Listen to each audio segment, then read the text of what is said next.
आज भी काम करते करते अपने मन के बारे में कई बातें सामने आई। सुनते तो बहुत थे, मन बड़ा चंचल है, बड़ा चपल है।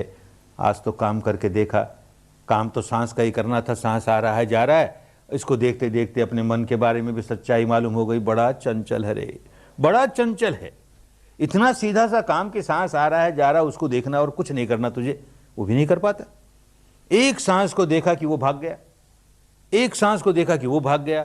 अरे सचमुच बड़ा चंचल है, बड़ा चपल है। ये सच्चाई सामने आई।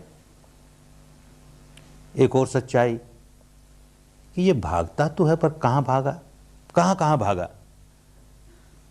हम कोई डायरी लिखने नहीं देते, लिखोगे तो भी, लिखने देंगे तो भी लिख नहीं पाओगे। अरे इतने इतने विषयों में भागता है, कहां कहां भागता है, क्या उसका लेखा जोखा रखोगे। पर ध्यान दोगे तो साफ मालूम होगा उसके लिए दो ही क्षेत्र है भागने के, या तो भूतकाल में भागा या भविष्य में भागा। कोई पुरानी बात याद आई, ऐसा हुआ था, ऐसा हुआ था, अब उसमें लोट पलोट लगाएगा। कोई भविष्य की बात याद आई, ऐसा हो जाए तो अच्छा, ऐसा न हो तो अच्छा, उसमें लोट पलोट लगाएगा। या तो भूतकाल या भविष्यकाल, इसी में लोट पलोट लगाता है। कोई घटना पुरानी याद आई, उसने ऐसा कह दिया था, हमारा ऐसा अपमान कर दिया था, अरे बड़ी पीड़ा हमें हुई, उसने ऐसा कह दिया, ऐसा कह दिया।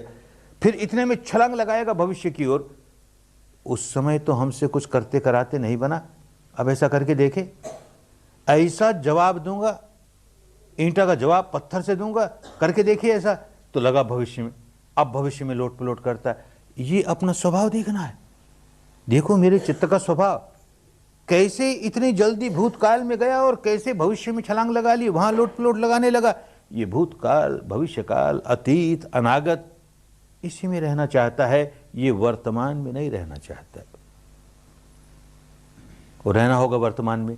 हम भूतकाल में कैसे रहेंगे, भूत तो गया, जो क्षण गया वो हमेशा के लिए गया।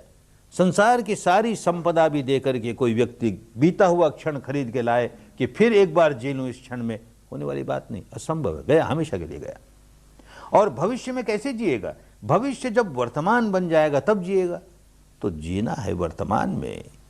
और आदत ये बना ली इस मन ने कि जब देखो तब भूतकाल, जब देखो तब भविष्यकाल, अरे इसी मारे व्याकुल रहता है।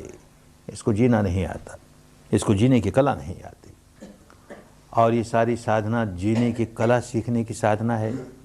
बस पहला कदम उठाया, नन्हा सा कदम उठाया, अपने मन को जीने की कला सिखाने का नन्हा सा कदम उठाया। इस क्षण में जी, इस क्षण की जो सच्चाई है बस उसी में जी। भूतकाल से काट अपने आप को, भविष्य से काट अपने आप को, इस क्षण की जो सच्चाई। ये स्वभाव पलटने के लिए नहीं कि हम सारे जीवन भर भूत की सारी बातें भूल जाएंगे, भविष्य का कोई प्लानिंग नहीं करेंगे, ऐसा नहीं। अपना स्वभाव पलटना है ना। 10 दिन प्रयत्न करेंगे अपना स्वभाव पलटने के लिए, तो भूतकाल से अपने आप को काटेंगे, भविष्य से अपने आप को काटेंगे, और यही काम करने लगे। इस क्षण की सच्चाई यह है कि सांस भीतर आ रहा है, बस ये जाना जा रहा है कि सांस भीतर आया, सांस भीतर जा रहा है, ये जाना जा रहा है कि सांस बाहर गया, इतना ही।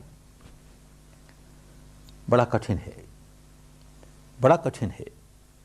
कहना बड़ा आसान है कि एक दो सांस देखने के बाद भी एकदम भूतकाल की बात, एकदम भविष्यकाल की बात, उसमें लोट पलोट लगाना शुरू कर देगा। अब साधक ध्यान से देखेगा कि जब ये भूतकाल में गया या भविष्यकाल में गया, किस प्रकार का चिंतन चलता है इसका। बहुत प्रकार के चिंतन चलते हैं, फिर भी दो विभाजन बड़े स्पष्ट मालूम होंगे। चाहे भूतकाल की कोई याद है या भविष्य का कोई चिंतन है, दो ही तरह के होंगे। या तो कुछ प्रिय होगा, कोई पुरानी याद बड़ी प्रिय होगी, ऐसा हुआ था, बड़ा अच्छा हुआ था, या अप्रिय होगी, ऐसा हुआ था, अच्छा नहीं हुआ था। या भविष्य का चिंतन चलेगा, या तो प्रिय होगा, अरे ऐसा हो जाए, ऐसा फिर हो जाए, ऐसा हो जाए। या कोई अप्रिय होगा, कहीं ऐसा ना हो जाए, कहीं ऐसा ना हो जाए। बस दो ही तरह के विचार चले, प्रिय चला या अप्रिय चला। और जब जब प्रिय का विचार चला, चाहे वो भूतकाल का था चाहे भविष्यकाल का था, देखेंगे मानस का एक हिस्सा प्रतिक्रिया करने लगा। क्यों? जो जो प्रिय विचार चला वो बड़ा सुखद लगा, बड़ा सुखद लगा, और सुखद लगा तो प्रतिक्रिया होती है, और चाहिए रे, और चाहिए रे, ऐसा तो और चाहिए रे, और चाहिए रे। और जब जब अप्रिय विचार चला, चाहे भूतकाल का चला चाहे भविष्य का चला, तो बहुत दुखद लगा। और दुखद लगा तो मानस का एक हिस्सा प्रतिक्रिया करता है, नहीं ये तो नहीं चाहिए, ऐसा तो ना हो जाए, ऐसा कहीं ना हो जाए। ये जो मानस का एक हिस्सा चाहिए चाहिए करने लगा, भारत की पुरानी भाषा उसी को राग कहते थे, लोभ कहते थे, आसक्ति कहते थे। हमने यहाँ आकर जाना, इस प्रदेश में राग का अर्थ जैसे भारत के सारी भाषाओं में वैसा नहीं है। यहाँ राग क्रोध को कहते हैं, लेकिन बार बार हम इस शब्द का इस्तेमाल करेंगे तो समझ लेना चाहिए कि भारत की पुरातन भाषा में राग कहते थे आसक्ति को, लोभ को, कुछ प्राप्त कर लेने की भावना को, किसी से चिपक जाने की भावना को, उसको राग कहते थे। तो या तो राग सुखद लगा तो राग, दुखद लगा तो द्वेष। और एक तीसरी बात समझ में आएगी, कभी कभी ये भी होता है, मन में एक बात उठी, भूत की उठी कि भविष्य की उठी, वो एक वाक्य भी पूरा नहीं होने पाया, इतने में छूट गई, कोई और शुरू हो गई, नई बात ने सिर उठा लिया। उसका भी एक वाक्य नहीं पूरा होने पाया कि तीसरी बात ने अपना सिर उठा लिया।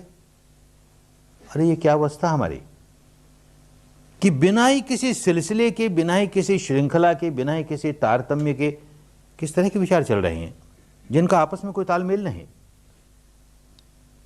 तो समझेगा कि यह पागलपन है, बहुत बड़ा पागलपन है।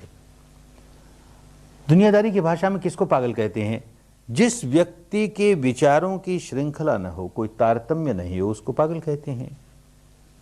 उदाहरण से समझें कि एक व्यक्ति जिसे लोग पागल कहते हैं, जो पागल है, भूखा है 4 दिन का, और मुझे बड़ी करुणा जागी और मैंने थाली भर के उसको भोजन की परोस दी। बड़ा खुश हुआ, भूखा है ना, बैठ गया खाने के लिए। एक कोर तोड़ा, इतने में विचारों की श्रृंखला टूट गई, कुछ और विचार आ गया। मैं तो गुसल खाने में आया हूँ, नहाने के लिए आया हूँ, और ये साबुन का टुकड़ा है और मुझको अपना शरीर धोना है, साफ करना है। अब उस कोर से, उस ग्रास से अपने शरीर को रगड़ने लगा। इतने में वो बात भी खत्म हुई, कोई और बात आ गई मन में, ये जो आदमी आया है ना, ये मेरा दुश्मन है और ये मुझे मारने आया है। अरे मार ही देगा, तो कैसे बचाऊं? ये हथगोले हैं, इनसे बचाऊं, फेंकता है, ये हथगोले फेंक दूंगा, ये मर जाएगा तो मैं बच जाऊंगा। सारी रोटियां फेंक दी। ऐसे आदमी को पागल कहते हैं ना। अपने आप को जांच के देखेंगे, सब के सब पागल है ना। भीतर देखेंगे, एक बात खत्म नहीं होने पाती, दूसरी सिर उठा लेती है, वो खत्म नहीं होने पाती, तीसरी सिर उठा लेती है। यद्यपि बाहर की दुनियादारी की भाषा में पागल नहीं है, क्योंकि ऐसा व्यवहार नहीं करते, पर भीतर तो यही चल रहा है। तो 3 ही बात होती है भीतर, या तो कुछ प्रिय लगता है, सुखद लगता है तो राग जगाता है, या अप्रिय लगता है, दुखद लगता है तो द्वेष जगाता है, या इस तरह का पागलपन जिसमें कोई तारतम्य नहीं, ऐसे विचार फूटते हैं, कभी कुछ, ऐसी मोह मूढ़ता है, ऐसा अज्ञान है। तो एक बात समझ में आएगी कि मेरा चित्त प्रतिक्षण या तो राग रंजित रहता है, या द्वेष दूषित रहता है, या मोह विमूढ़ित रहता है। जितने भी और विकार जागते हैं, दर्जनों दूसरे विकार, सब इन 3 से ही जागते हैं, राग से, द्वेष से, मोह से, राग से, द्वेष से, मोह से। अरे इन जड़ों तक अपने आप को नहीं सुधारूंगा, मेरा कल्याण कैसे होगा, मेरी मुक्ति कैसे होगी, खूब समझ में आने लगेगा। तो इन गहराइयों तक जाने के लिए सांस बहुत सहायक होगा। अपने बारे में शरीर संबंधी जो सच्चाई है, चित्त संबंधी जो सच्चाई है, उसको अनुभूतियों से जानने का काम हो।